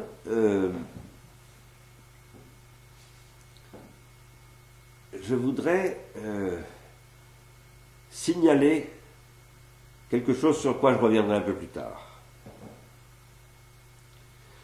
Ce que l'on va voir Ledoux décrire, là dans un instant, sur les rapports entre ce qu'il appelle mémoire de travail et mémoire à long terme, ou mémoire de court terme et mémoire à long terme, mémoire immédiate, certains appellent ça comme ça, ça s'inscrit dans ce que depuis Jacob van Uexküll on appelle la boucle sensorimotrice. C'est-à-dire sur un circuit d'effection, de ce que Jacob van Uexküll décrit comme un circuit d'effection. Jacob van Uexküll, vous le savez, dit « toute perception conduit à une effection ». C'est-à-dire que quand je suis stimulé, je dois répondre. Il y a un stimulus, il y a une réponse. Alors le stimulus peut arriver et la réponse peut se produire 30 ans plus tard. Par exemple, en cognant un pavé dans la cour des Guermantes avec son pied, le vieux Proust malade qui va bientôt mourir, tout à coup refait tout le parcours qui est à l'origine de la recherche du temps perdu. Ça, c'est un très long circuit noétique d'une boucle sensorimotrice qui ne peut pas être pensé avec les concepts de Jacob van Uexküll et qui ne peut pas être pensé non plus avec les concepts de Joseph Ledoux. Parce que cette boucle sensorimotrice très longue que produit Marcel Proust, là, eh bien, elle passe par l'écriture, parce que Marcel Proust appelle la littérature. Et ce dont je suis en train de vous parler d'ici, dans ce séminaire, c'est de cela. Là où Marianne Wolf est un penseur très important, et elle a pensé Proust, puisqu'elle parle du cerveau, elle écrit sur le cerveau, mais avec qui est-ce qu'elle essaye d'interpréter le cerveau? Avec Marcel Proust. Pas simplement avec Darwin. Et c'est ça qui est très intéressant.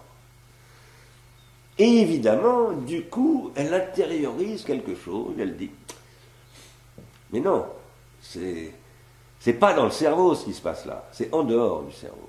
Et c'est l'intériorisation dans le cerveau, de ce dehors du cerveau, qui est importante.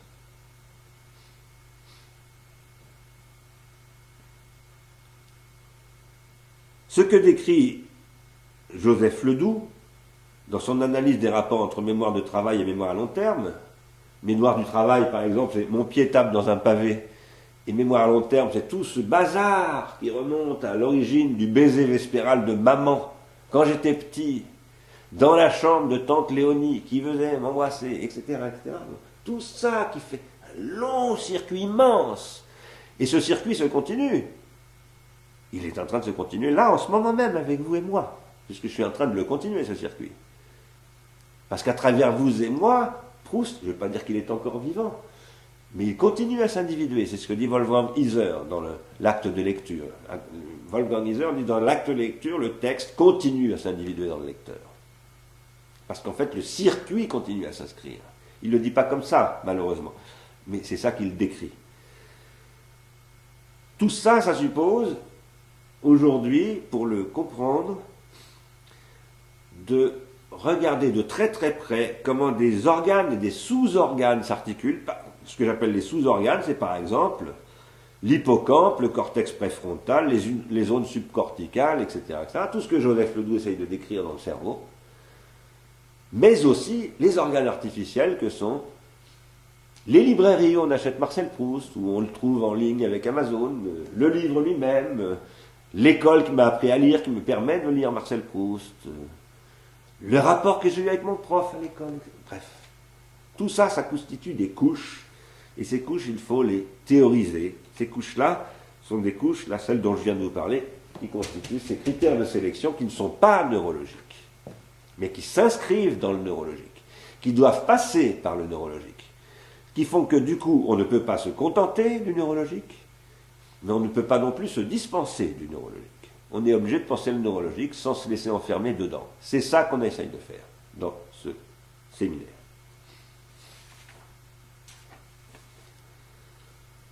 Si on avait le temps, il faudrait se poser la question de l'oubli. Interroger le sens de la question de l'oubli. Parce que Joseph Ledoux, lorsqu'il essaye de réfléchir sur comment fonctionne un cerveau au plan neurologique, par rapport à cette question de mémoire à court terme et à long terme, il commence par se demander comment se fait-il qu'on oublie quelque chose, quelles sont les circonstances dans lesquelles on oublie par exemple un numéro de téléphone. Et il dit cela pour essayer de spécifier les limites de ce qu'il appelle la mémoire de travail. Il dit la mémoire de travail a des limites, et, je le cite, c'est ce qui explique pourquoi nous oublions un numéro de téléphone si nous sommes distraits en le composant. Voilà, vous êtes en train de composer un numéro de téléphone, et puis pendant que vous le composez, quelqu'un vous parle, alors Ledoux dit vous n'allez pas le mémoriser. Je ne sais pas si vous avez remarqué, enfin peut-être que vous ne vivez pas ça, mais moi je ne mémorise plus du tout les numéros de téléphone, même quand on ne me distrait pas, parce que je sais que mon téléphone les retient.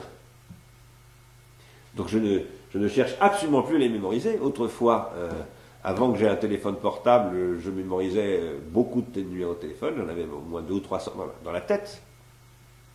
Ah tiens, je vais appeler machin, ah oui c'est... Et hop, je faisais le numéro de mémoire. Je ne parle pas seulement du numéro de Caroline, du numéro de ma maman, numéro de... Mais je ne sais pas, j'avais le numéro de téléphone de l'université de Compiègne, j'avais le numéro de téléphone d'un copain, j'en avais des centaines dans la tête. J'en ai plus aucun aujourd'hui. Vous pouvez me demander le numéro de Caroline, j'en sais rien. Le mien à peine. Alors, ce que je veux dire par là, c'est que cette mémoire de travail, elle se reconfigure en permanence, en réalité, en fonction de mémoires externes, comme on les appelle, parfois, avec lesquelles elle compose en permanence. Ça, Ledoux n'en dit pas un mot. Pas une seule fois, il ne parle de ces mémoires externes qui viennent reconfigurer la mémoire interne. C'est bizarre quand même.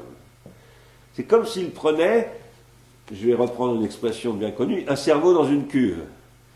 C'est comme s'il disait, bon, je vais observer le cerveau et le cerveau tout seul. Mais un cerveau, c'est dans un milieu, un cerveau.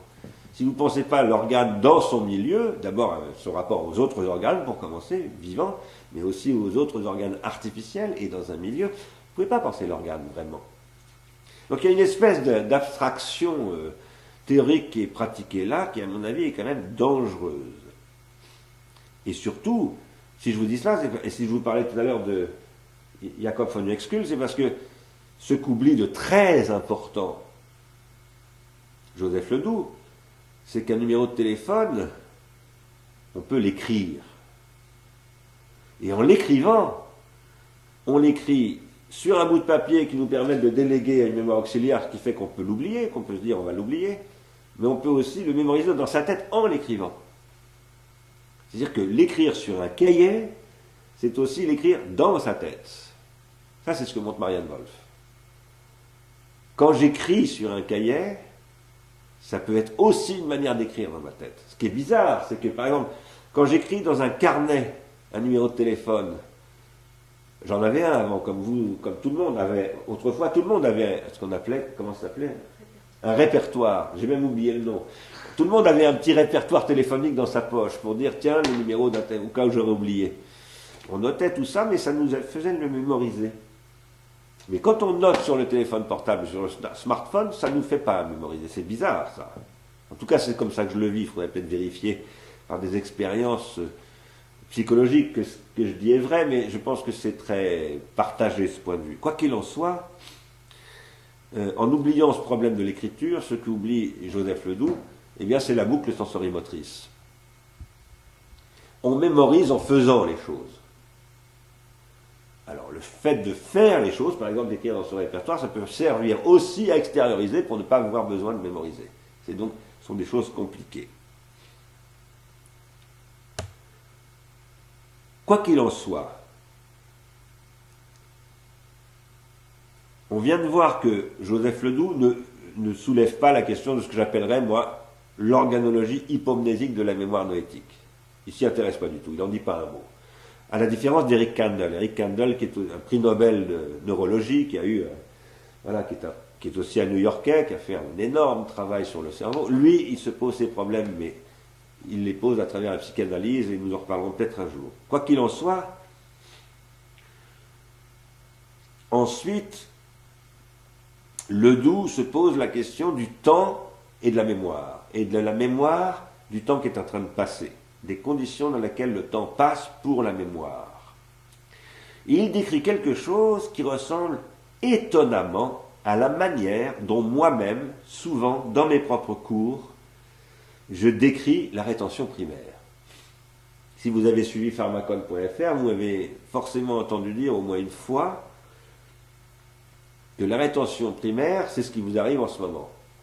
Je dis toujours à mes étudiants, dans ce cours, et dans tous mes cours d'ailleurs, il y a toujours un moment où je dis à mes étudiants, la rétention primaire c'est très important, et qu'est-ce que c'est que la rétention primaire ? C'est le fait que par exemple, pour que vous compreniez ce que je suis en train de dire là, il faut que vous vous souveniez de ce que je disais à l'instant, il y a une minute.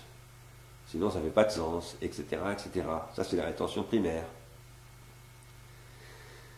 Eh bien, c'est exactement ce que dit Joseph Ledoux. J'ai eu la stupéfaction de lire ça, il y a 6 mois, ce que je vais vous citer maintenant. Il dit ceci, c'est page 221 de la traduction française, je n'ai pas le texte anglais. Il dit ceci, en suivant un cours, vous devez garder le sujet de chaque phrase à l'esprit jusqu'à l'apparition du verbe. Et parfois, vous devez vous référer à votre souvenir des phrases précédentes pour savoir à quoi renvoie un pronom. C'est tout à fait vrai, mais je dirais que ce n'est pas simplement parfois, c'est que vous devez en permanence vous rapporter aux phrases précédentes, parce que tout ce que un discours produit est toujours extrêmement anaphorique. Ce qu'il décrit là, c'est ce qu'on appelle l'anaphorique en grammaire.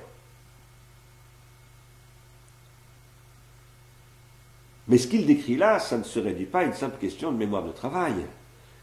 Ce n'est pas une simple question du fait que je perde la mémoire petit à petit et que ma mémoire de travail est restreinte. Je suis obligé, par exemple, ce que je suis en train de dire depuis maintenant plus d'1 heure, 1h15, presque 1h30, pour que vous compreniez ce que je suis en train de dire, il faut quand même que plus ou moins, et si mon propos n'est pas totalement incohérent, ça fasse écho à ce que je vous disais tout à fait au début de ce séminaire. Ça, c'est plus une question de mémoire de travail.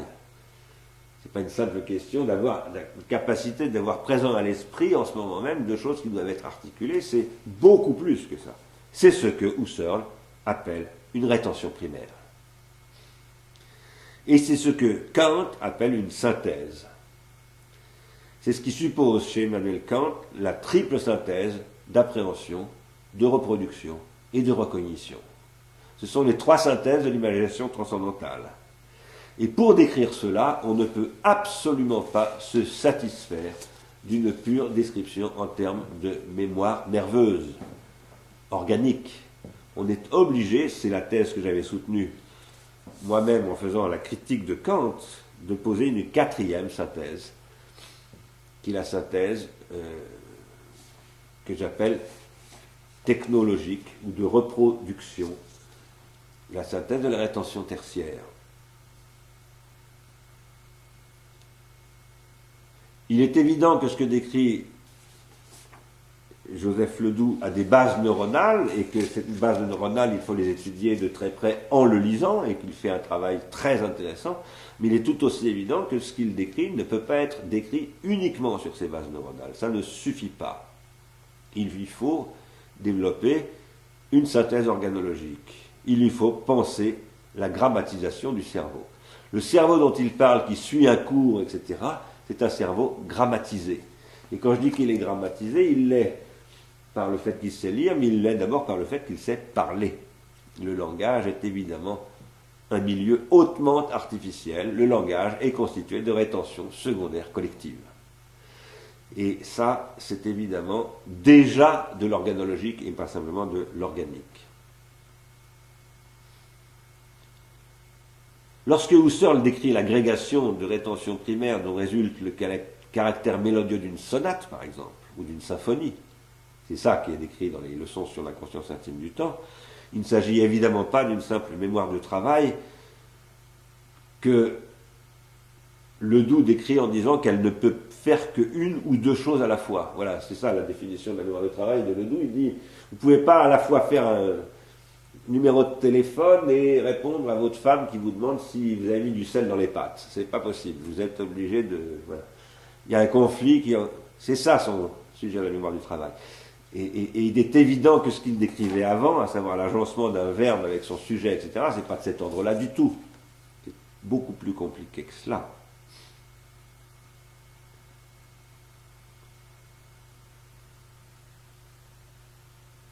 D'abord parce que, en plus,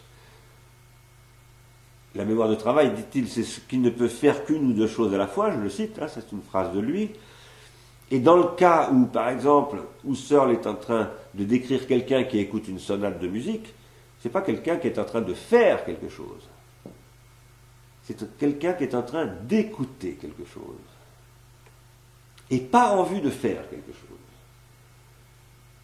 Alors là, vous allez me dire, mais je suis en train de contredire ce que je disais tout à l'heure. Tout à l'heure, je disais, il faut penser toute perception en fonction d'une action à venir. Oui. Mais par exemple, la philosophie, dont je vous disais tout à l'heure, c'est une forme de pensée qui doit mener à une action politique. C'est une forme de pensée pour une action qui commence par suspendre toute action. Ça s'appelle la méditation. Autrement dit, le cerveau noétique, c'est celui qui, à travers une organologie d'organes artificiels dont il s'est doté, à travers ses rétentions tertiaires, se donne les moyens de ne pas agir tout de suite. Se donne les moyens de réfléchir et de se réfléchir. Par exemple, dans un pavé sur lequel il bute, qui le fait penser à ses écritures, et qui le replonge dans ses rétentions tertiaires, qui l'ont construit, etc., etc. C'est une vie d'écrivain qui a passé sa vie à penser l'anamnèse, et que finalement, tout cela, 30 ans plus tard, le fait arriver chez le duc de Guermantes, le conduit à cette action, et où il va chez le duc de Guermantes, et il ne voit plus du tout les Guermantes comme il les avait vues jusqu'alors. Vous voyez, c'est ça Proust. Ça raconte ça. Comment un regard a fait 30 ou 40 ans de transformation. Et qui vous transforme. Et ça, c'est vous qui le dites. Enfin, plutôt, c'est moi. Débrouillez-vous avec ce que je viens de vous dire. Alors, je crois que je vais m'arrêter là. J'avais encore des trucs à vous dire, mais malheureusement, je suis obligé de m'arrêter là parce que je ne veux pas abuser de votre gentille attention. Je prends le mot gentil au sens où Nietzsche parle des gentils. vous le savez, je l'ai souvent dit à Caroline, la plus grande des vertus pour Nietzsche, c'est la gentillesse. Mais c'est pas, comme on dit en français aujourd'hui, c'est pas le côté bisounours de François Hollande, la gentillesse. C'est quelque chose d'un peu plus compliqué. Bisounours, c'est une expression qu'on emploie en ce moment pour parler de François Hollande. Le bisounours, c'est quelqu'un qui est tout mignon. On le voit dans les publicités pour des trucs qui servent à la soupline. Ça sert à rendre les serviettes de toilette douces. Voilà. Bon. Je suis désolé de vous faire ces connotations un peu idiotes par rapport à la misère politique française contemporaine. Voilà. Je vais m'arrêter là. Pour qu'on ait le temps. Je voulais vous parler des pulsions et de l'instinct et tout ça, mais j'ai pas le temps. Enfin, j'ai trop parlé. Je vous en parlerai la prochaine fois. Et puis on peut discuter maintenant. J'espère que c'était pas trop bordélique mon exposé. Et la parole est à vous. Donc à qui la veut. Et pour la voir, il faut allumer son micro. Faire un petit signe et allumer son micro.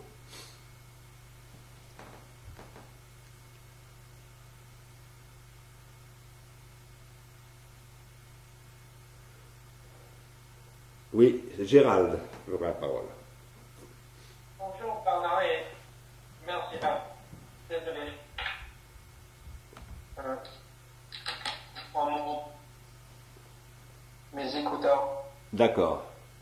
Je voudrais vous demander après tout cela, comment envisagez-vous le rapport entre la neuroscience et la psychanalyse dans votre travail de ce moment? Car, comme vous le ferez que trop bien, pardon, la psychanalyse n'a pas le statut reconnu dans le monde anglophone qu'en France. Oui. Et je voudrais donc savoir si vous pensez à pouvoir, je ne veux pas dépasser la psychanalyse avec la neuroscience, mais quelle espèce de synthèse pensez-vous à créer ici? Vous avez vraiment beaucoup d'intuition parce que le point d'après c'était la réponse à votre question. Ce que je n'ai pas développé là, mais en tout cas ça commençait à apporter des éléments de réponse à votre question. C'est évidemment cette question-là qui m'intéresse.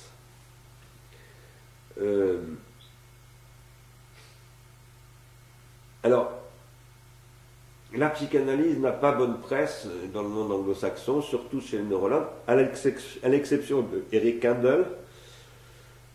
C'est pour ça qu'il m'intéresse beaucoup, puisqu'il n'est pas psychanalyste, mais enfin il voulait être psychanalyste, finalement il a fait autre chose, mais il reste un grand lecteur de la psychanalyse, et il rappelle très justement que Freud, lui, voulait être neurologue. Freud voulait d'abord étudier le cerveau, et puis finalement, ça a évolué autrement. Mais ce que j'essaye de faire, moi, c'est d'avoir une approche neurologique, ou neurocentrique. Enfin, c'est évidemment démesuré de dire ça, parce que je ne suis pas neurologue, mais disons, c'est d'intégrer les questions neurologiques dans ma critique de la psychanalyse. Ce que j'appelle ma critique de la psychanalyse, elle n'est pas nouvelle, hein, ça fait au moins 20 ans que j'ai publié un texte dans une revue de psychanalyse qui s'appelle Épiméthée, Oedipe, Épiméthée et Perséphone. C'est le titre de l'article où j'ai essayé de montrer que la psychanalyse, quelle qu'elle soit, freudienne, lacanienne ou autre, ne parvient pas à penser l'organologique. Enfin, à l'époque, je n'appelais pas ça comme ça. Disons, j'appelais ça la technique. Alors même que la psychanalyse, selon moi, pose la question technique centralement, je l'ai souvent dit dans ce séminaire, pour moi, la question du fétiche, c'est la question de la sexualité. Or, la question du fétiche, c'est la question de la technicité de la pulsion sexuelle. Parce que ce qui fait la sexualité, c'est la capacité de la pulsion à se déplacer sur un objet artificiel, un représentant, un signe qui est un fétiche. Pour moi, c'est là que Freud commence à penser vraiment. C'est pas en découvrant l'inconscient, évidemment que c'est très important la question de l'inconscient, mais d'abord, il n'y a pas que lui qui en parle à cette époque-là. C'est quelque chose qui est dans l'air du temps, c'est en train de sortir partout. Nietzsche, par exemple, en parle aussi. Mais par contre, ce qui est vraiment très, très, très fort, très fondamental chez Freud, c'est la question du fétiche. Dans la théorie de la sexualité. Alors, par ailleurs, c'était le point que je voulais développer après, mais je le ferai la semaine prochaine, j'y reviendrai, donc je vais vous répondre à la question, mais j'y reviendrai beaucoup plus en détail dans la prochaine session du séminaire. Je pense qu'un élément fondamental de toutes ces questions, quand on essaye d'articuler psychanalyse et neurosciences aujourd'hui, c'est le statut de la pulsion. Qu'est-ce qu'une pulsion? Une pulsion, c'est un automatisme. Et cet automatisme est un automatisme biologique. La pulsion est toujours liée, de près ou de loin, à une fonction biologique. Agressivité, reproduction, sustention, etc., etc. En tant que telle, elle ressemble, comme deux gouttes d'eau, à s'y méprendre, elle ressemble à l'instinct. Mais ça n'est pas l'instinct. Ce n'est pas l'instinct parce que l'instinct ne peut pas se déplacer. L'instinct ne peut pas fétichiser. Voilà. Quand on regarde des animaux s'accoupler dans la nature en ce moment, on en voit beaucoup ici à Épinal, c'est le printemps, donc ça commence à copuler dans tous les coins, mais je n'ai jamais vu un canard copuler avec une chaussure. Bon, on ne voit rien de ce genre dans la nature. Et de fait, les canards ont des instincts, mais pas des pulsions. Je dis les canards parce qu'on a plein de canards ici, et vous savez à quel point les canards sont lubriques. C'est souvent le canard un symbole de l'obsession sexuelle. Bon. Eh bien, les canards, ils ont des comportements désespérément identiques. Toujours la même chose. Ils ne veulent que des cannes. Voilà. Alors, il n'y a pas de perversion de l'instinct. La pulsion, c'est ce qui peut être pervers. Ce n'est pas simplement ce qui peut être pervers, c'est ce qui est fondamentalement pervers. Et moi, j'ai articulé cela depuis longtemps avec le fait que le roi Gourand dit l'être vivant humain, c'est ce qui fondamentalement est inachevé et doit s'articuler sur de l'artificiel. La transformation de l'instinct en pulsion, c'est l'inachèvement néoténique du vivant humain qui fait qu'il se dote d'organes artificiels et donc tous ces automatismes biologiques se mettent à fonctionner de manière pulsionnelle. Ça veut dire qu'ils peuvent se brancher sur des automatismes technologiques. Voilà la chose fondamentale. Et donc, ce qui m'intéresse fondamentalement en biologie, ce sont les automatismes. La vie, c'est de l'automatique. Vous avez telle structure cellulaire et moléculaire, vous avez tel déroulement automatique qui se présente. Par exemple, la réplication de l'ADN en ARN. C'est un processus automatique. Dans ces automatismes, il y a des erreurs de copie qui sont, on le sait très bien aujourd'hui, l'origine de l'évolution du vivant. Ça, c'est aussi très intéressant, parce qu'on voit que même dans le vivant darwinien, ce qui est à l'origine des choses, c'est le défaut.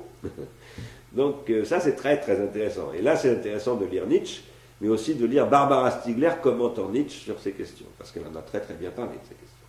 Pas dans ma perspective d'ailleurs, mais d'une manière qui est très compatible avec ce que je dis. Mais ce que la psychanalyse n'arrive pas à articuler, je parle de la psychanalyse d'aujourd'hui en particulier, elle est en conflit de territoire, de chasse gardée, en particulier autour de l'autisme en ce moment en France. Il y a toute une agitation autour de l'autisme assez grotesque, à mon avis d'ailleurs, entre d'un côté les comportementalistes qui veulent défendre une approche comportementaliste des autistes et d'autre côté des psychanalystes qui sont débiles parce qu'ils ne veulent absolument rien entendre de ce qui se passe du côté de la neuroscience, de la neurologie. Et donc on a affaire à des espèces de conflits complètement idiots qui sont en plus aux dépens des malades. Alors que ces questions sont très intéressantes parce qu'elles permettraient de réarticuler, de rouvrir les dossiers de la psychanalyse. De les rouvrir à quoi? Eh bien à l'organologie, précisément. Parce que ce que la psychanalyse peut fondamentalement apporter aux neurosciences qui leur manquent gravement, c'est une pensée de l'organologique. Mais pour ça, il faudrait que la psychanalyse accepte de quoi faire. Par exemple, de discuter, c'est ce que je vais vous proposer bientôt, avec John Bowlby. Parce que John Bowlby, c'est un éthologue, enfin c'est pas un éthologue, c'est un psychiatre, mais c'est un psychiatre qui s'est tourné vers l'éthologie pour étudier les raisons pour lesquelles il y a des similitudes comportementales entre une poule qui s'occupe de ses poussins, une lionne qui s'occupe de ses lionceaux, une guenon qui s'occupe de ses petits singes et une mère qui s'occupe de ses enfants. C'est pas la même chose, à chaque fois il y a des caractères très spécifiques, mais il y a quand même un truc qui se produit à chaque fois que Bowlby appelle la relation d'attachement.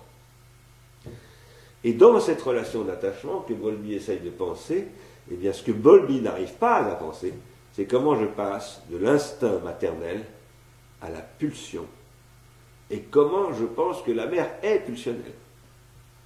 Et évidemment, c'est très compliqué de penser ça.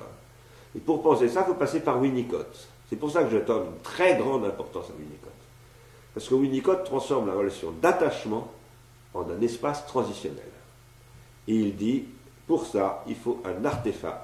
Cet artefact, ce n'est pas un fétiche, c'est un jouet. Et il ajoute, le jouet, c'est l'origine de l'art. C'est pour ça que je parle maintenant énormément de Alexander Calder, parce que c'est ça que montre Calder. Alors, moi, ma grande ambition dans ces domaines, elle est sûrement démesurée, mais c'est d'arriver à intéresser les neurologues. Et la prochaine fois que je viendrai à New York, je pense que je me battrai pour avoir un rendez-vous avec Joseph Ledoux, pour les amener, et avec Eric Kandel, pour les amener à discuter avec certains psychanalystes qui n'ont pas la trouille de la science. Ce qui est quand même très étonnant, parce que Freud était vraiment quelqu'un qui avait une pratique scientifique, qui la revendiquait, et c'était une grande chance. Mais je pense que s'il n'y arrive pas, c'est parce qu'il y a une tâche aveugle, et cette tâche aveugle, c'est l'organe artificiel. Mais j'y reviendrai pour répondre à votre question. Ce sera le début de la prochaine séance. Merci beaucoup. Je vais répondre assez rapidement.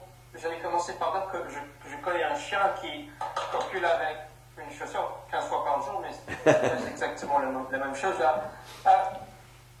Deuxièmement, cet article dont vous parlez là, Épiméthée, Oedipe et Perséphone, est-ce que c'est exactement la même chose que la deuxième moitié de la misère symbolique de... Car sinon, est-ce qu'il serait possible de mettre une ébauche sur votre site web? Oui, bien sûr. L'article est très difficile à trouver de nos jours. Oui. Dernier point, un grand merci, car ce que vous avez dit, c'est très intéressant. Est-ce que vous savez que Ian James est un collègue ancien de Joseph Ledoux?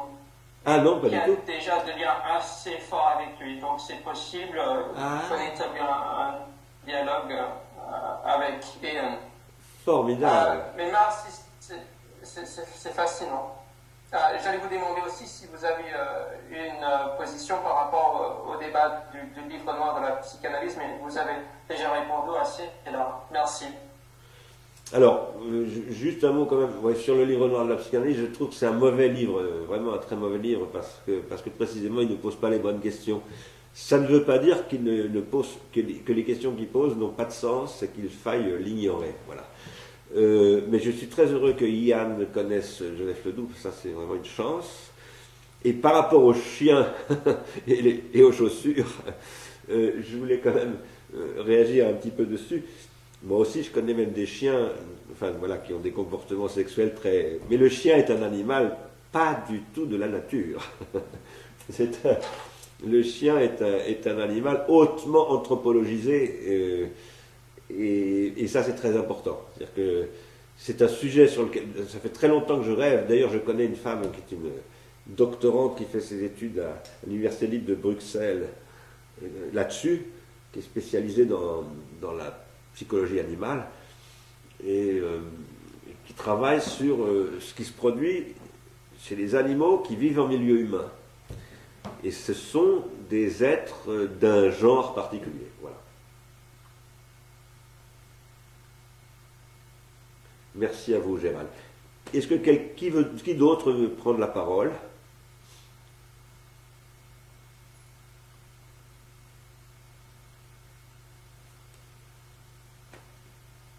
S'il n'y a personne, on va s'arrêter.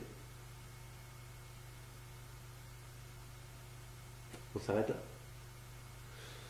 Bon, ben je vous remercie beaucoup. Je vous dis à bientôt. C'est dans combien de temps? Tu te souviens là? Je crois que c'est... Ah ben je vais vous dire. Attends, si tu peux me repasser mon truc. Ah non, pardon, je suis désolé. C'est là. Il faut quand même qu'on sache quand on se retrouve. C'est le 9 mai. Voilà, c'est donc dans 3 semaines. Le 9 mai. C'est un jeudi 9 mai à 17h. Qu'est-ce que tu voulais dire? Est-ce que chacun peut confirmer sa présence? Oui, vous pouvez confirmer que tout le monde sera là? Oui? Oui? D'accord. Non, pas Paolo. Voilà. Non, mais je ne le vois pas, Paolo. Où est-ce qu'il est, Paolo? Paolo, il est dans le noir. Tu seras là, Paolo? On t'entend pas, Paolo. Oui, vous m'écoutez, Bernard? Oui? D'accord. Je suis désolé, mais le 9 mai, je ne serai pas là. D'accord. Parce que je dois faire une leçon à l'université sur réenchanter le monde. Ah, d'accord. Je parlerai de vous, mais je ne parlerai avec vous. D'accord. Bon, je voulais vous dire que j'ai reçu la revue aujourd'hui, d'ailleurs. Comment? J'ai reçu la revue aujourd'hui. Ouais. Ah oui. Bien. Voilà. Merci beaucoup. Et je vous enverrai l'article comme promis à la fin du mois d'avril. L'article que vous attendiez. Merci beaucoup, Bernard. Alors, je vais mettre en ligne, comme demandait Gérald, je vais mettre en ligne le texte Prométhée, Épiméthée, Oedipe. Voilà. C'est pas Prométhée, c'est Perséphone, Épiméthée, Oedipe. Voilà, ça s'appelle comme ça. C'est un article où je parle donc beaucoup de Freud et du silence de Freud sur Prométhée. Et voilà, enfin vous verrez. Je vais le mettre en ligne ce soir. On a eu beaucoup de problèmes de réseau, ça s'est arrangé? Oui. Donc voilà, on a eu beaucoup de difficultés de réseau, on en a encore. Je vous ai envoyé un email à tous, parce que j'ai reçu un mail étrange. Je ne comprends pas du tout où il vient. Julien Gauthier, qui est un peu notre expert dans ces domaines, m'a demandé de lui envoyer le mail. Il essaye de trouver de quoi il s'agit, mais surtout ne l'ouvrez pas si vous recevez. Vous l'avez reçu, vous, ce mail, ce message? Non? D'accord, tant mieux. Bon, on a quelques petits soucis avec les aspects électroniques en ce moment. Ouais, espérons que ce n'est pas grave. Bon, bien, on vous dit à bientôt. À dans 3 semaines. Et ciao. Merci beaucoup. Merci. À la prochaine. Au revoir.